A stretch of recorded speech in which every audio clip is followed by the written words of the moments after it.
Brothers and sisters, welcome to St. Francis of Assisi Church and Parish in Uptown New Orleans. We welcome you to our annual Easter mission.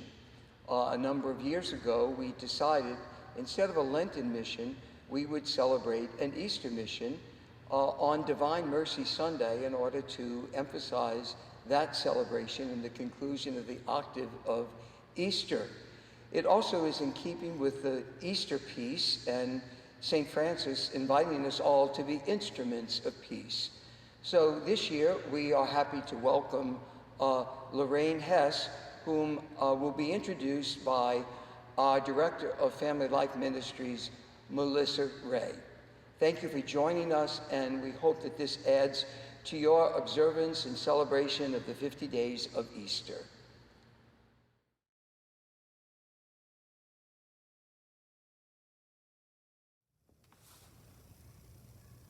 Good afternoon. Please join me in welcoming Lorraine Hess, our presenter for our Parish Easter Mission 2020 on this Divine Mercy Sunday. Lorraine is a nationally published singer, songwriter, recording artist, and speaker. She holds a master's degree in pastoral ministries and has over 35 years serving the church in pastoral music. Lorraine travels the country using scripture, storytelling, and song to inspire audiences of all ages. Thank you. Welcome, Lorraine. We are blessed to have you today.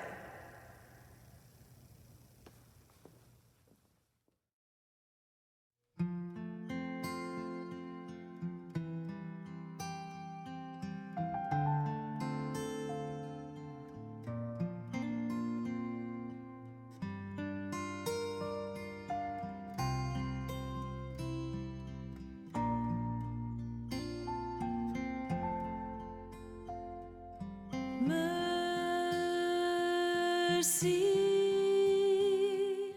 mercy,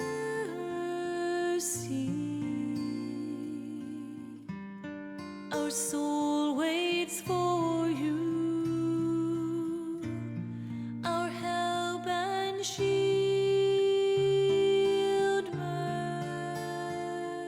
Mercy, mercy.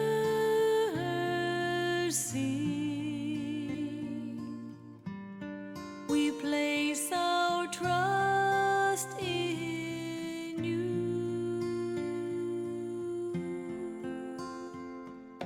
Mercy, Christ have seen.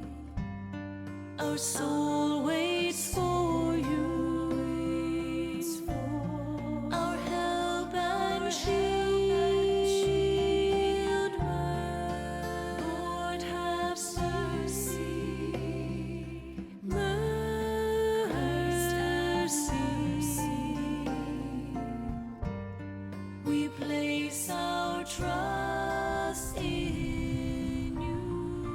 Hi everyone, happy Easter and happy Divine Mercy Sunday on this beautiful time of year.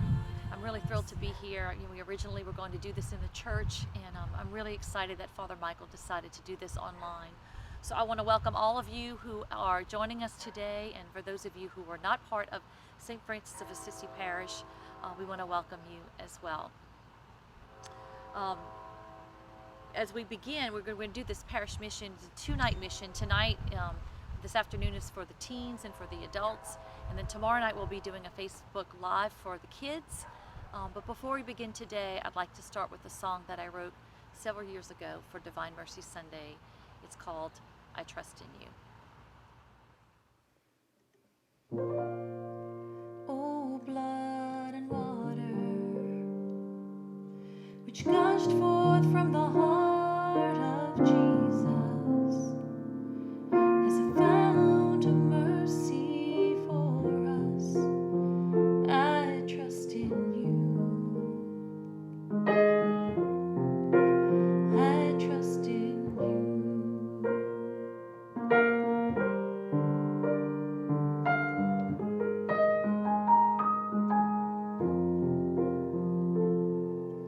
Jesus,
Jesus, I trust in you. I close my eyes and let you lead me as you will.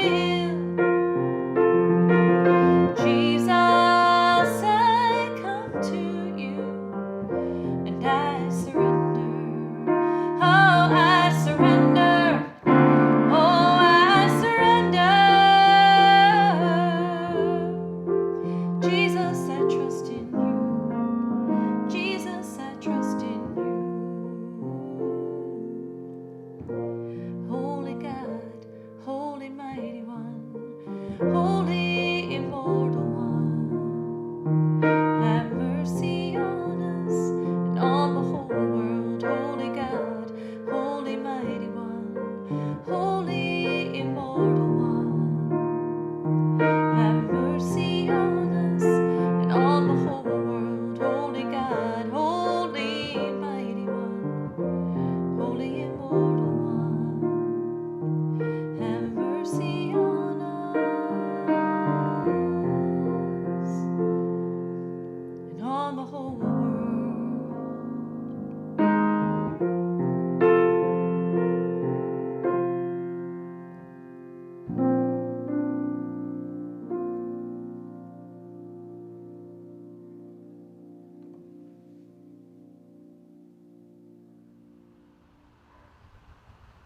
So the theme of our mission, we chose mercy and miracles.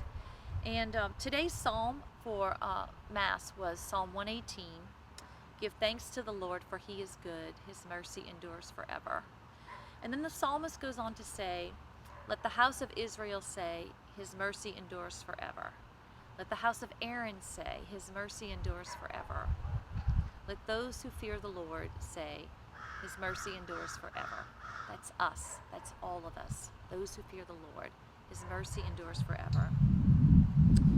I think when we can better understand God's mercy as this gift, this undeserved, unearned gift from God, that his mercy endures forever, that it's endless. We get a taste of the mercy of God, and then we are able to share mercy toward other people. Last February, a couple months ago, I sang in Los Angeles at the Religious Education Congress. And the theme of that conference was Live Mercy, Be Holy. And I love that theme because I think the connection there is when you live mercy, you're actually performing acts of mercy. We become more holy. And then as we become more holy, we develop this desire to be more merciful. So the two work together. But we live in a society where people don't trust one another. People are looking out for themselves, are focused on winning, focused on taking sides, want to be the best. This concept of mercy and trust is kind of countercultural, I think, to what we're supposed to be living in our faith. So we're expected to adopt this idea of mercy and trust into our spirituality. And yet in the secular world, there's this tension against it. The secular world wants us to take control, and God wants us to surrender. It's kind of hard for us. But this is a great day on this Feast of Divine Mercy to really contemplate what does it mean to receive the mercy of God. I find that when we most experience God's mercy, there are miracles that are happening.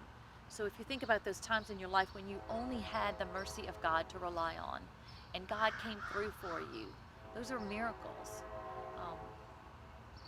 Of all the things that we do, we go to Mass on Sunday, we pray rosaries, we do devotions, and we celebrate holy days, we go to confession. All those things are wonderful things, part of our faith, but we still can't get to eternal life without the mercy of God. The mercy of God is, to me, it's like, and Pope Francis will say that is like, it's the best of all the virtues. All the virtues rely on that gift of mercy. When we start, I want you to think about for a moment, maybe somebody in your life whose faith you really admire. Someone that maybe you think of, wow, I really wish I was more like that person. Just take a moment to just kind of think of whoever that person popped in your head. That's probably the person we're talking about right now. So when I think of somebody in my life whose faith has been an inspiration to me, it's usually somebody who went through a difficult time and showed tremendous faith. You kind of look back and you say, gosh, how are they able to do this? There was someone in particular in my life who lost her husband a few years ago, and she had 6 children, and all through his very short illness, she was just this beacon of hope for so many, and she told us to keep the faith. And I thought, you know, when I go through something difficult, that's the kind of faith I want. I want to completely trust in the mercy of God for the things that I need in my life, or for what God thinks that I need.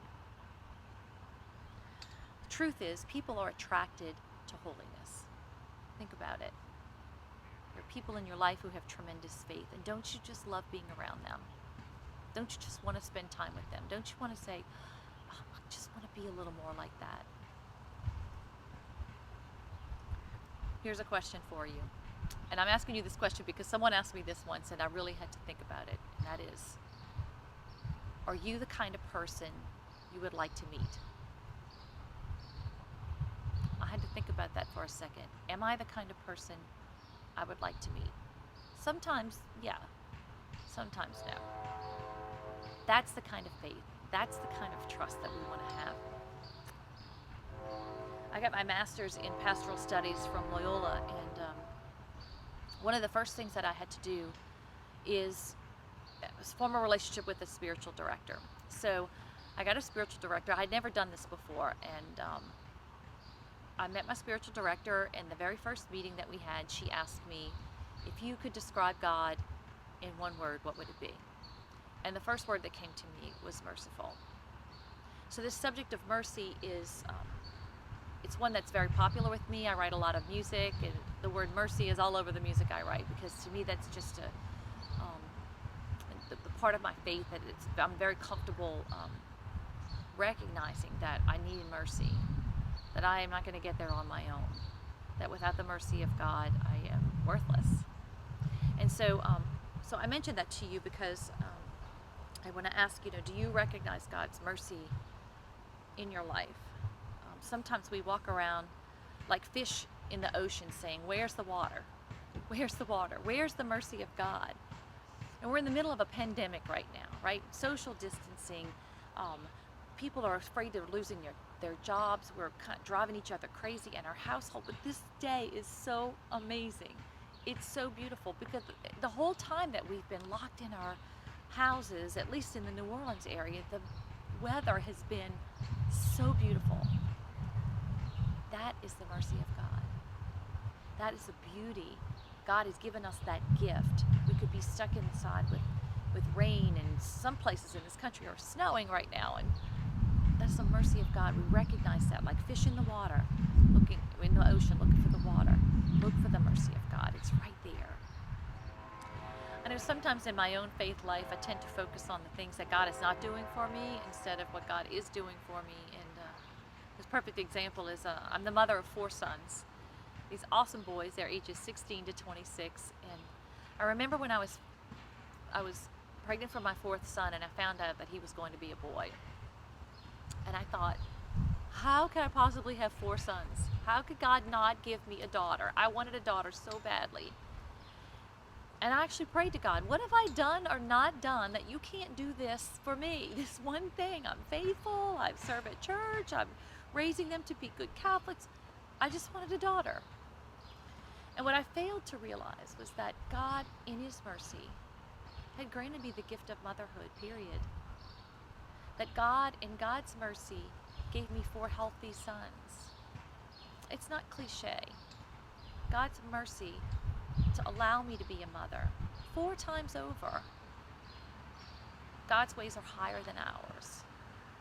And I needed to recognize that. And so sometimes when we're looking for the things and recognizing the things that God's not answering our prayers, we're forgetting to see where the mercy of God is in our prayer. I want to share this story with you. It's a story of mercy and trust, and something that I learned the hard way. A couple years ago, my family suffered a house fire. It was December 9th, 2017, and I was singing at a concert in Cocoa Beach, Florida, when my husband called me and said that the house had caught on fire. No one was hurt, praise God. But just a week before, I had released an album called Glorify Him. And I was so excited about this album. I was touring with it, and all the music on this album was about praise, honor, glory, all the positive things about our faith. I had done an album in 2015, which was about mercy, trust, and surrender, like those things that we maybe pray more about during Lent. But this album was going to go with that album, and it was all about praise and glorify Him, and I was just so excited about it. So I started touring with it. I was doing concerts, and I was in Cocoa Beach, and I got the call that the house had caught on fire. So I came back to New Orleans after I finished my work there, and I immediately went to adoration. And I think the first thing I sensed the Lord saying to me was, are you going to glorify me now? Are you going to glorify me in your suffering? Are you going to praise me at your darkest times? And at that moment I realized this is an opportunity. This is an opportunity to just really be who I say I am. To evangelize. Because I want to suggest to you that we can make a much bigger impact when we're suffering than when things are going great. Because people see how we act in this time of trial, when we're carrying our crosses, and say, that's faith. I want to be like that. People are attracted to that holiness. And so when that came to me in my prayer, I decided, you know what, I'm going to use this as an opportunity to do that. So through social media, when I had God moments, I would share them. I would look for ways to just laugh. But of course, immediately I wanted to start rebuilding right away. So I'm praying, please Lord, help us to get everything in order so that I can start rebuilding my house. Well, that wasn't going to happen. 7 months before we got a check from the insurance company. And we thought we'd be back in our house within 6 months. And so I cannot tell you how many times I cried out for mercy. It was getting to be a little too much. But during that time, that was a time of purification. That was the time when the Lord was saying, no, I have something I need you to learn from this.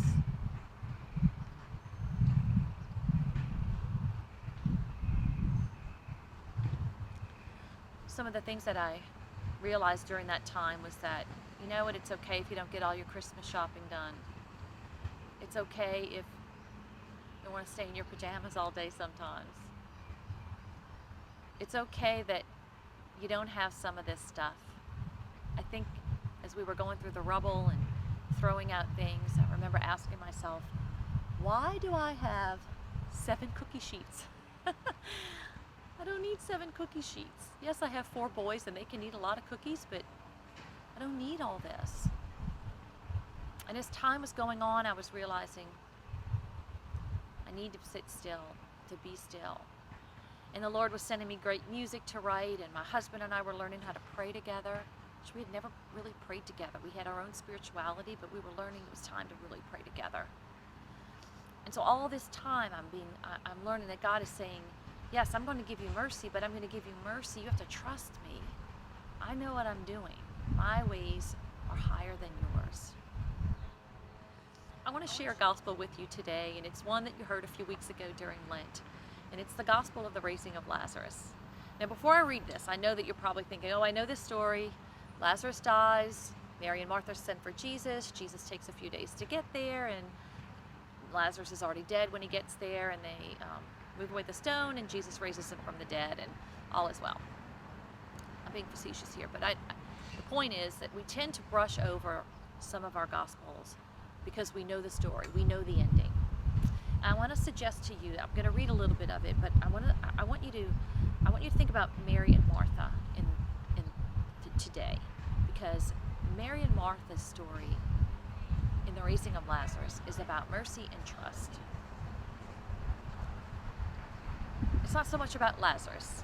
Lazarus is dead, he raises from the dead, and this is about Mary and Martha. So I'm going to read a little bit of it to you, and I'm going to stop and I'll explain why. So this is from the Gospel of John, chapter 11, verses 1 to 7, and then I'm going to skip over to 17 to 44. Now a man was ill, Lazarus from Bethany, the village of Mary and her sister Martha. Mary was the one who had anointed the Lord with perfumed oil and dried his feet with her hair. Okay, so the gospel writer is trying to tell us, you know who I'm talking about, Mary, the one who did this. Like if you were telling a story and you said, oh, listen, I went to lunch with Joe, not the Joe that plays drums in my band, but the Joe that lives on such and such a street. Okay, so he's trying to really illustrate these are Jesus's really good friends. And he wants us to know this is the inner circle. Like if Jesus was going to watch a Saints game, this is the group that he would watch it with. These are his buddies. He loved them so much. Okay, it was her brother Lazarus who was ill. So the sisters sent word for him saying, Master, the one you love is ill. And why did they send for him? Because they knew all the great things that he had done. And they thought, surely we're his best friends. We know he's going to come. It's Lazarus. Of course he's going to come. So when Jesus heard this, he said, this illness is not to end in death, but is for the glory of God. Let me point this out. This sadness, this grief, this time of misery is for the glory of God. Maybe that's something we can relate to today. Our suffering is for the glory of God. That the Son of God may be glorified through it. So now Jesus loved Martha and her sister and Lazarus. And the gospel writers are making sure we know that these are just not random people off the street that Jesus has never met. These are people that he really, really cared about. So when he heard that he was ill, he remained for 2 days in the place where he was.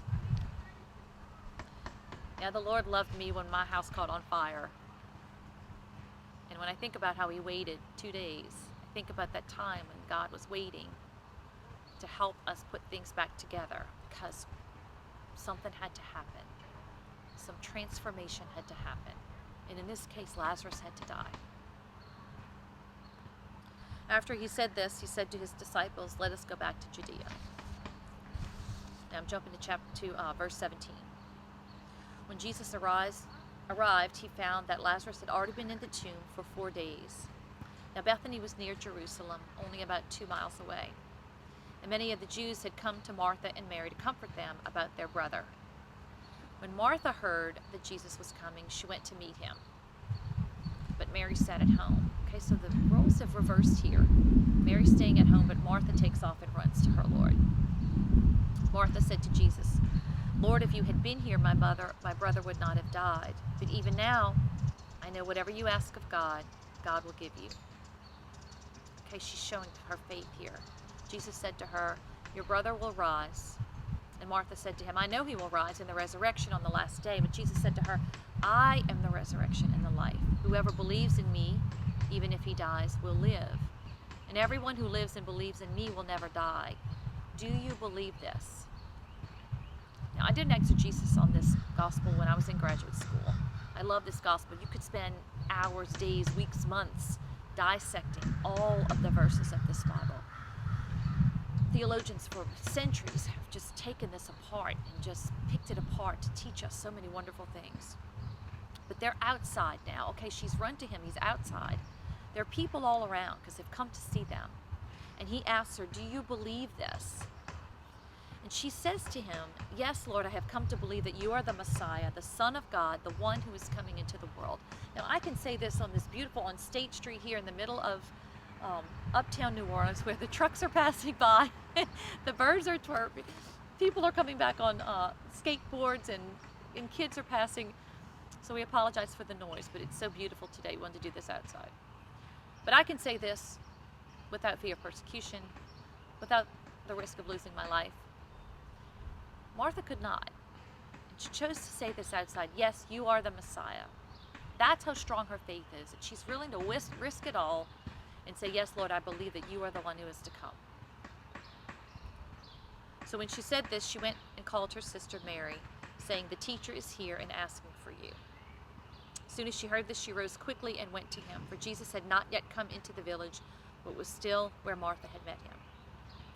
So when the Jews who were with her in the house, comforting her, saw Mary get up quickly and go out, they followed her, presuming that she was going to the tomb to weep. When Mary came there where Jesus was and saw him, she fell at his feet and said to him, Lord, if you had been here, my brother would not have died. When Jesus saw her weeping and the Jews who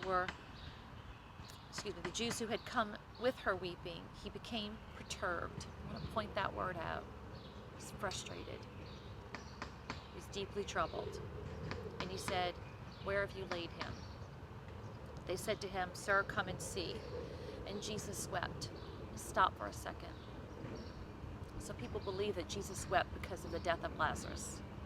Jesus knows what he's about to do. Some theologians believe that Jesus wept because he knows that when he does this, it's going to put him on the path for his crucifixion. He knows he's at the end of his ministry. They still don't get it. They still don't get that he has the power to do the things that they need him to do. And so he wept because he knows he's coming to the end. Some people still just don't get what he's been teaching. But the Jews said, "See how he loved him." Once again, Jesus has pointed out that these are his close buddies. But some of them said, "Could not the one who opened the eyes of the blind man have done something so this man would not have died?" Jesus, perturbed again, came to the tomb. It was a cave and a stone lay across it, and Jesus said, "Take away the stone." Well, let me suggest to you something. Jesus is God. He could raise him from the dead without moving the stone, but he asks for the people to participate in this miracle. He wants them to take part in this. Martha, the dead man's sister, said to him, "Lord, by now there will be a stench. He has been dead for 4 days." This is the Martha who just proclaimed, "Yes, you are the Messiah, the Son of God, the one who is to come." But she says, "Oh, wait, not that. There's going to be a stench. Why would you move the stone?" So she's questioning him. She wants the mercy of God, but she's not trusting that he knows what he's doing, that he has a plan. Don't we do the same things? We ask God, "Please, Lord, have mercy on us. Please end this pandemic. Please, Lord, cure our cancer. Please fix my marriage. Please make my children go back to church. Lord, please, please, please have mercy on me." And yet maybe we're not always willing to trust in the way the Lord has planned to show us mercy.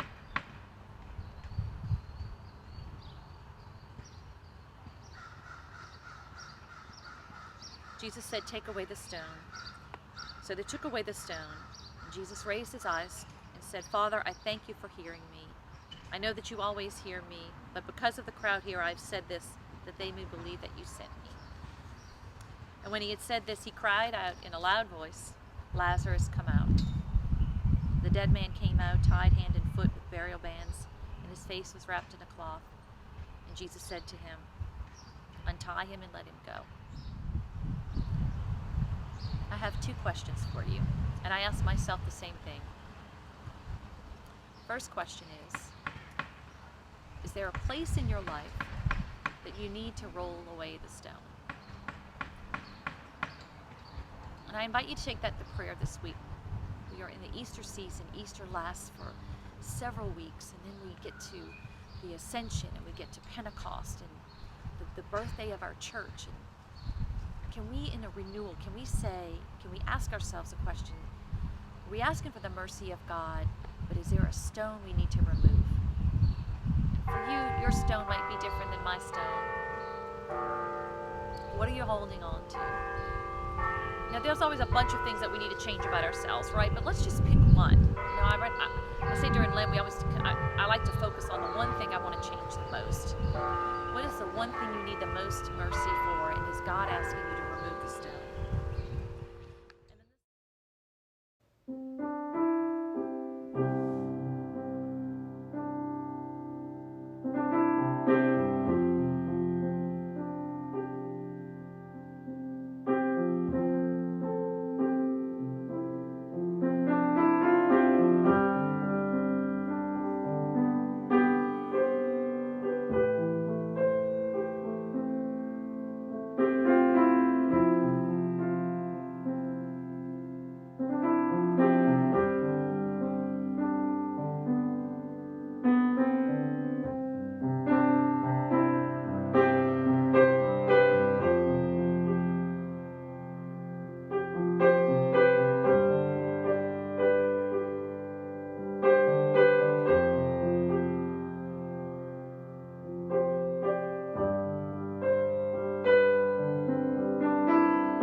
And the second question I have for you, and this again, I'll ask you to take this to prayer too, and then we're going to reflect on it for just a minute, is where in your life should you maybe show a little more mercy?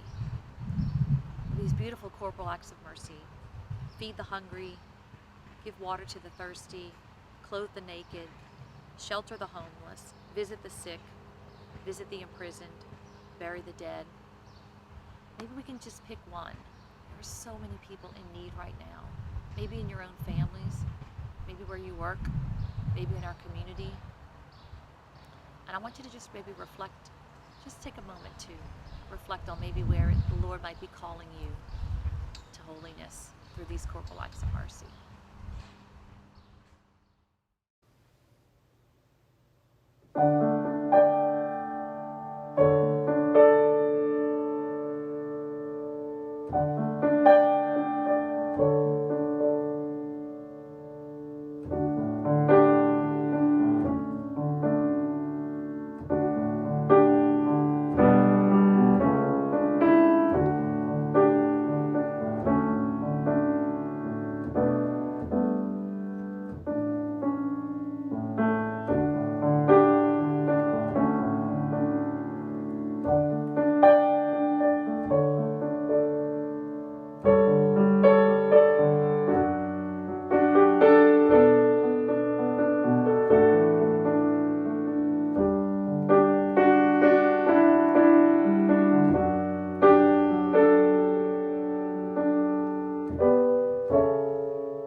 Darkest times, when I stay out of the lane of self-pity and move into the lane of gratitude,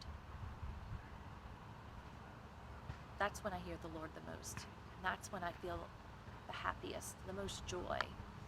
There can be joy in our suffering. Sometimes it comes from being merciful to others. I told you about that conference I went to a couple months ago where we live mercy and be holy. Maybe by being merciful, we become holier. Tomorrow I'm going to be giving a short mission to the kids on Facebook Live, and the theme is "No fear, Easter is here." It's not a time for fear. It's a time to rejoice in the resurrection. The tomb really was empty. If you read through the scriptures, the Acts of the Apostles, lots of people who lost their lives because they believed it happened. It was a very dark time that turned into a time of joy. We're here today in front of this beautiful Catholic church because the early Christians, despite their suffering, despite those dark times, believed, and they performed these acts of mercy to the early church. Maybe that's something that we can do during this Easter season as well. And so with the kids tomorrow, what I'm going to do, we're going to sing, we're going to talk about their fears, and I invite you to join with them so that you have some discussion, because they're observing this, but we really don't know how much of it they're taking in and what their anxieties might be right now. So it's going to be a little short mission, more like 30 minutes instead of a regular parish mission. You don't have to join a group. You just go to St. Francis of Assisi's website. It'll all be there. But if you are on Facebook and you want to go straight to Lorraine Hess Music, you can access it there as well. It's going to be at 6 o'clock Central Time on Monday, April 20th, and I hope you'll join me for that. I want to leave you with this one last thought. The day of the resurrection, the tomb was empty. And I want to focus on that during my Easter season, that the tomb was empty. The stone was rolled away. Jesus could have come out without it, right? Later in the day, he goes through the upper room, he goes through the doors without, the doors were locked, and he could have gone through the stone, but he didn't. He moved the stone so that we could see the tomb was empty. That the resurrection really did happen. And then that means something for us. Can we get out of the way so that God can do miracles in our lives? Can we truly receive God's mercy in the way that God wants to give us mercy? The type of mercy that will inspire us to show mercy to others. The name of this song is called Darkness Cannot Overcome the Light. And I share this with you, that no matter how dark our days are, even a little bit of the light of Christ is stronger than the darkest days. I want to thank you for spending time with me. And I pray that you can see the miracle of God through your suffering, that you can see the mercy of God in all things, and that the light of Christ be your guide, whatever darkness you might be experiencing. God bless.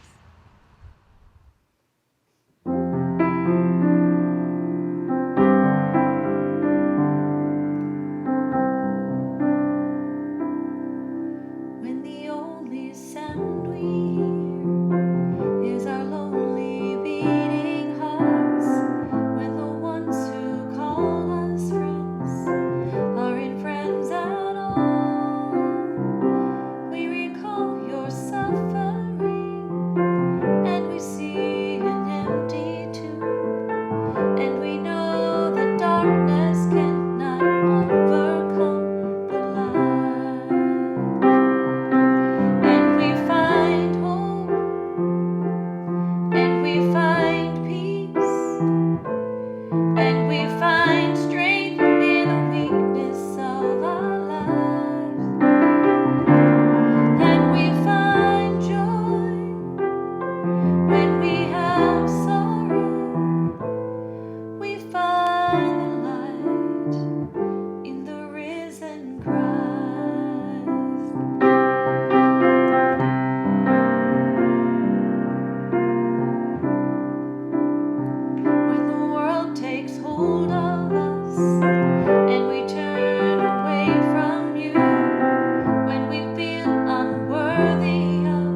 Don't forget to join us for day 2 of our parish mission on Monday, April 20th at 6 p.m.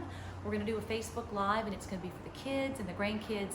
And our theme is No Fear, Easter is Here. Now, you don't have to have a Facebook account in order to join us. All you have to do is log on to St. Francis of Assisi's website, and everything you need will be there. Now, if you do have a Facebook, you're welcome to join on my page, which is Lorraine Hess Music. We're going to sing, we're going to do an activity, we're going to talk about Easter, we're going to talk about our fears, and we're going to have just a really great time. I hope you will join us with your kids and your grandkids for day 2 of our parish mission, Monday, April 20th at 6 p.m. Central Time. See you then.